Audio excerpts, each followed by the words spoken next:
Après la Seconde Guerre mondiale, le paysage du tabagisme en France a connu une transformation radicale avec l'introduction des cigarettes blondes, principalement importées des États-Unis. Avant cette période, les Français fumaient principalement des cigarettes brunes et utilisaient du tabac à rouler.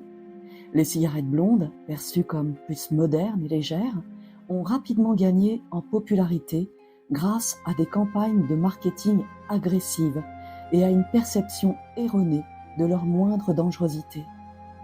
Les blondes étaient non seulement plus douces et agréables au goût, mais elles étaient également fortement promues par les grandes entreprises américaines de tabac qui voyaient en Europe un marché lucratif. Cette popularité croissante a attiré un nouveau public, incluant de nombreux jeunes et des femmes qui, auparavant, étaient moins susceptibles de fumer. En quelques décennies, entre les années 50 et 80, le nombre de fumeurs en France a fortement progressé. Des estimations indiquent jusqu'à 200% d'augmentation sur cette période. Cette hausse du tabagisme, parmi d'autres facteurs, a eu des conséquences désastreuses pour la santé publique. Les cigarettes blondes contiennent de la nicotine et du monoxyde de carbone, deux substances particulièrement nocives pour le système cardiovasculaire. La nicotine augmente la pression artérielle et la fréquence cardiaque, tandis que le monoxyde de carbone réduit la capacité du sang à transporter l'oxygène. De plus, les produits chimiques présents dans la fumée de cigarettes épaississent le sang, favorisent les caillots, les AVC et les infarctus, tout en abîmant les vaisseaux. Ces effets combinés ont conduit à une hausse dramatique des maladies cardiovasculaires, notamment les crises cardiaques et les accidents vasculaires cérébraux, dans les décennies qui ont suivi la popularisation des cigarettes blondes.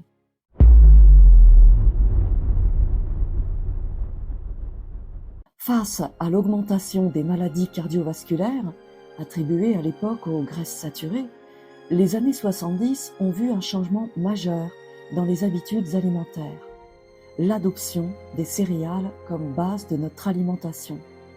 Ce changement a été largement influencé par des recommandations diététiques en réponse à la hausse alarmante des crises cardiaques et des AVC observées au cours des décennies précédentes. En 1977, le Comité sénatorial américain sur la nutrition et les besoins humains, dirigé par le sénateur George McGovern, a publié des recommandations qui ont marqué un tournant dans les politiques alimentaires.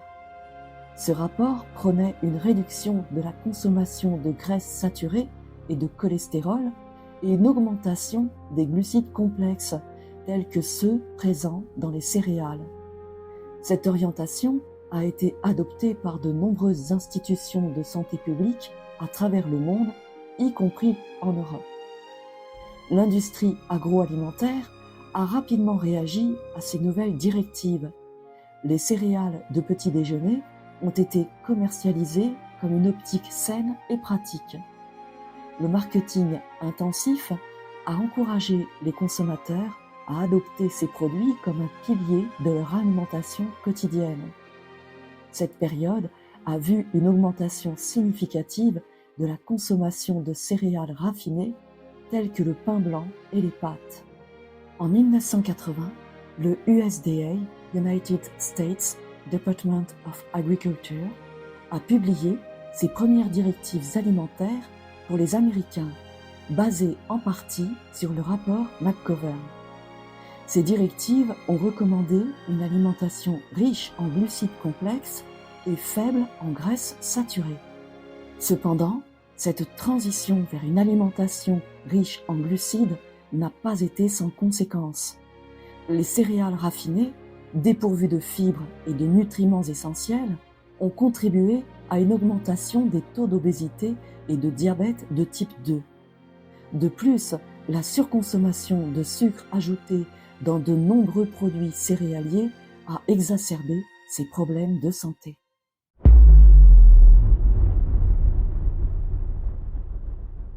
Depuis les années 2000, l'industrie agroalimentaire a mené des campagnes de marketing intensives pour détourner la responsabilité de la crise de l'obésité mondiale face à une augmentation alarmante des taux d'obésité.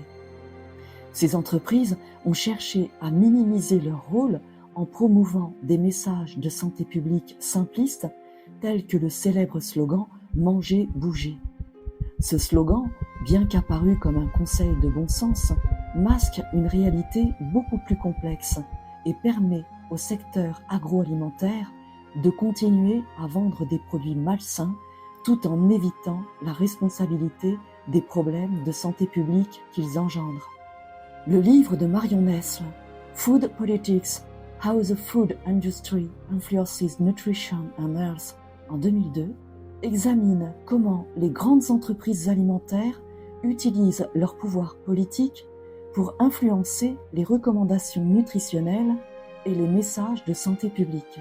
Nestle explique que ces entreprises préfèrent blâmer les choix individuels et le manque d'activité physique plutôt que d'admettre que leurs produits, souvent riches en sucre ajouté, en graisses saturées et en calories vides, sont une cause majeure de l'obésité.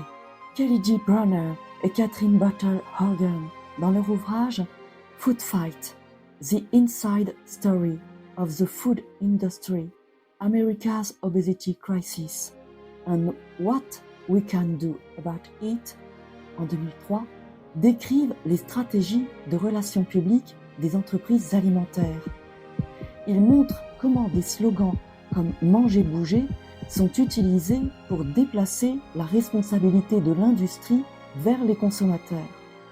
Ce message simpliste ignore les preuves scientifiques montrant que la consommation excessive de malbouffe et de boissons sucrées est un facteur clé de l'obésité. Michael Pollan, dans The Omnivore's Dilemma, A Natural History of Four Meals, en 2006, critique les grandes entreprises alimentaires pour ces pratiques trompeuses.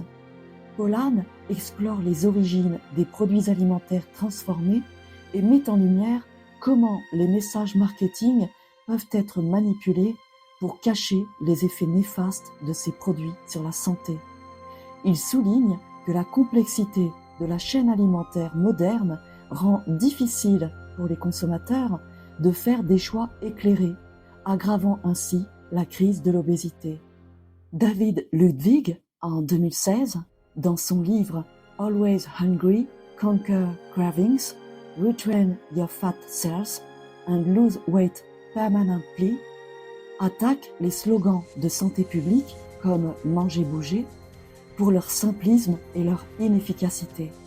Ludwig explique que ces messages détournent l'attention des véritables causes de l'obésité, notamment les régimes riches en produits industriels.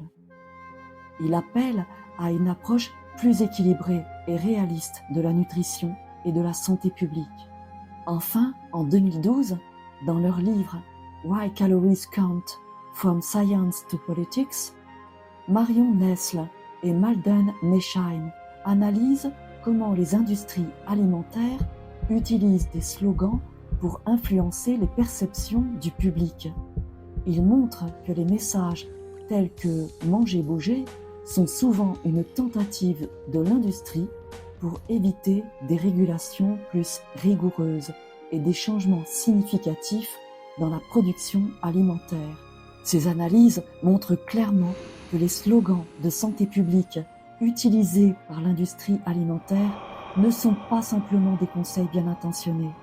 Ils font partie d'une stratégie plus vaste pour détourner la responsabilité des problèmes de santé publique et permettre aux industries de continuer à vendre des aliments ultra transformés. En reconnaissant ces tactiques, il devient possible de mieux comprendre les dynamiques à l'œuvre dans la crise de l'obésité et de travailler vers des solutions plus efficaces. L'alimentation est un secteur fondamental de notre économie, avec une influence profonde sur notre quotidien et notre bien-être. Ce domaine ne se limite pas uniquement aux entreprises alimentaires comme Nestlé, Danone, Coca-Cola ou PepsiCo, mais englobe également les distributeurs tels que les supermarchés, Intermarché et Carrefour. Ces firmes agroalimentaires détiennent un pouvoir considérable, contrôlant la chaîne de distribution et influençant grandement les choix des consommateurs.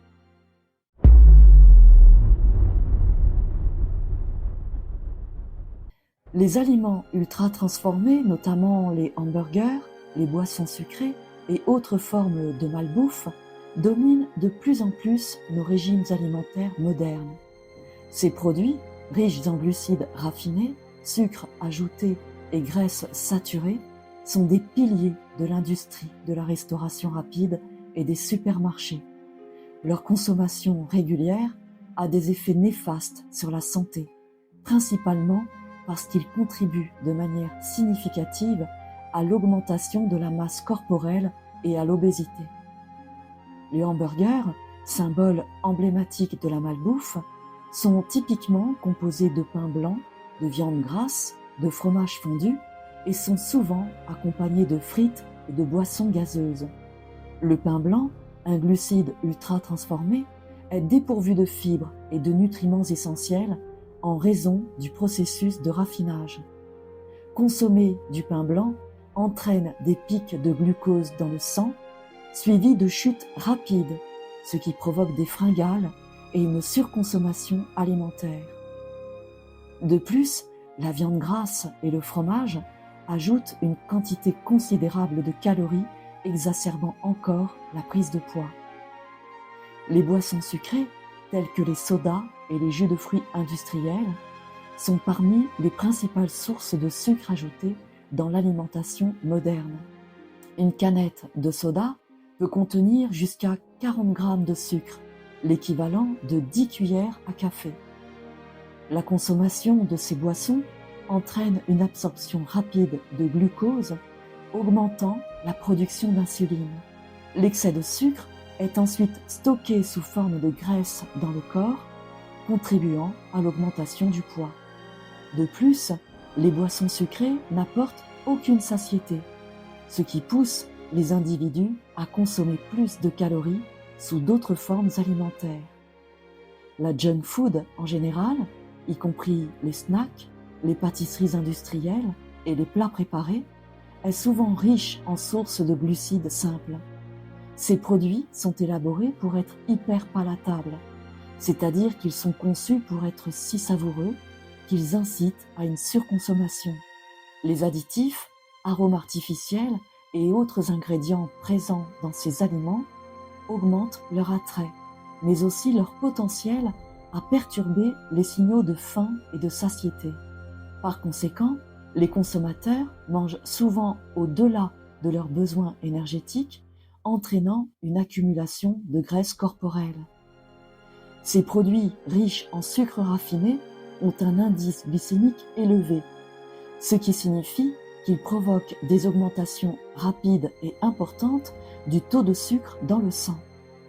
Ces variations du taux de sucre peuvent augmenter l'appétit et perturber les cycles de faim et de satiété. En outre, la surconsommation de ces aliments peut entraîner une résistance à l'insuline, un précurseur du diabète de type 2. Les études montrent que les régimes riches en glucides raffinés sont fortement liés à une prise de poids et à l'obésité. Une alimentation basée sur des produits frais, non transformés et riches en fibres est essentielle pour maintenir un poids santé et prévenir les maladies chroniques. Les fruits, les légumes, les grains entiers et les protéines maigres devraient constituer la base de notre alimentation quotidienne. Ces aliments, riches en nutriments et en fibres, favorisent une digestion saine, une régulation optimale de la glycémie et une satiété durable.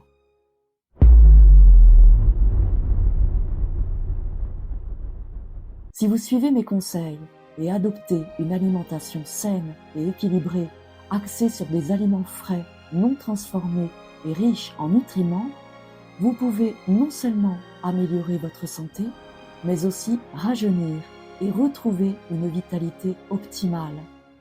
En faisant des choix alimentaires judicieux, vous pouvez inverser les effets négatifs des aliments ultra transformés et vivre en parfaite santé.